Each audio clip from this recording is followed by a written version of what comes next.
Great coaches, great mentors, great CEOs. If there's one thing they're very good at, they have this certain intuition where they know which player, talent, or future leader to bet on. There's something about them. They get credit for choosing and putting their money on the right people, right? So think about it.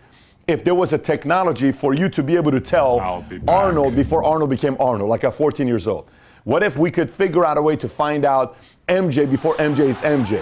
What if there was a way to figure out Alexander before Alexander the Great became Alexander, or Reza Shah Pahlavi? What if there was a way to figure this out? I mean, this guy became, at 21 years old, he's given Iran. This guy conquers the world, 2 million square miles of the world. Can you really tell somebody that's going to be successful? I'm here to tell you there are 7 signs that you're going to be successful in life. And I've seen this from people that I watch who were 18 years old, now they're multimillionaires at 28 years old. I saw this with a kid that was 14 years old, now he's 26 years old, multi-millionaire. I saw this with athletes, young, now they're competitors doing very well for themselves. There are signs. I'll share 7 of them here with you. Let's start off with number 1. Number 1 is they're absolutely super competitive. Let me explain, super competitive. It doesn't matter what it is. They have to do it faster, better, bigger. They just have this one desire, I'm going to do it better than you. And in the world of capitalism, it's all about competition. The whole thing that makes capitalism work is competition. What makes sports works is competition. These political people that think they're better for you and I to vote for, the one that goes to the top is typically the most competitive. They want to figure out a way to do it better. So imagine we have a work environment. We have a work environment, and there's a first place person in any office, in any team, in any basketball team. Even if the team sucks, there's somebody that's the best on that team. Then you got a new cat that comes in town, and he comes into the work environment or goes into that basketball team, whatever it is. This guy puts this guy as a target. He wants to beat him. Anything he does, he does. Diet, work ethic, time he comes in, everything, because he is super competitive. And if he's out, if he's super competitive, even more than them, eventually passes him up. It's just simply how it is. Second one, they like to finish things. Let me explain. They can play a puzzle, right? They can't stop until they finish the puzzle.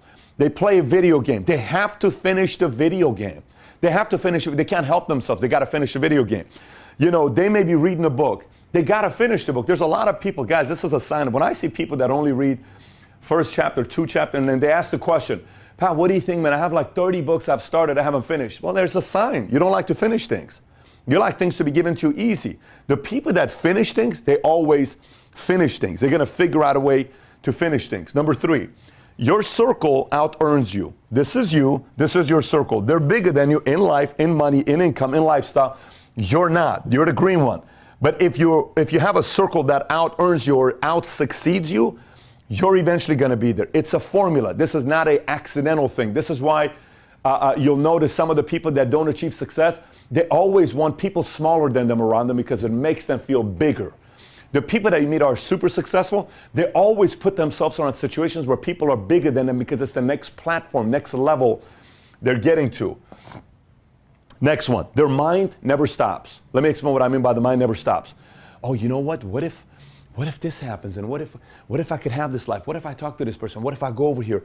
What if we figure this out? They're in bed and they're still thinking, you know what? Let me see. We should do this. And earlier we were talking about this thing 3 hours ago. Yes, I was thinking about it. I think we need to do this. And what if we did this? Because this could happen. Their mind just never stops. Like a beautiful mind.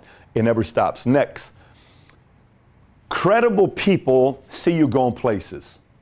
So how credible people view you? Let me explain. Let's just say I meet John, and John has a principal, a pastor, the football coach, the uncle, and a total different person that he worked for at a company. They all say, this guy's going places. He's going places. He's going places. If those 5 gave their answers based on authentic, real answers, this cat is going places. Why? Because these 5 people, pastor, coach, boss, teacher, principal, whatever, these 5 have spent endless hours with this cat. They know his flaws. They know his habits. They know if he likes to finish things. They know if he spends time with people that are ahead of him. They know how competitive. They know that. So if somebody says that, there's credibility there. So credible people believe in you. Credible people see you going places. Next one, you're a student. They will not stop learning. They can't stop learning. They can't help themselves. They want to know this, they want to get better at this, they want to get better at this, they want to get better at that. There's constant desire to want to be a better student and learn more.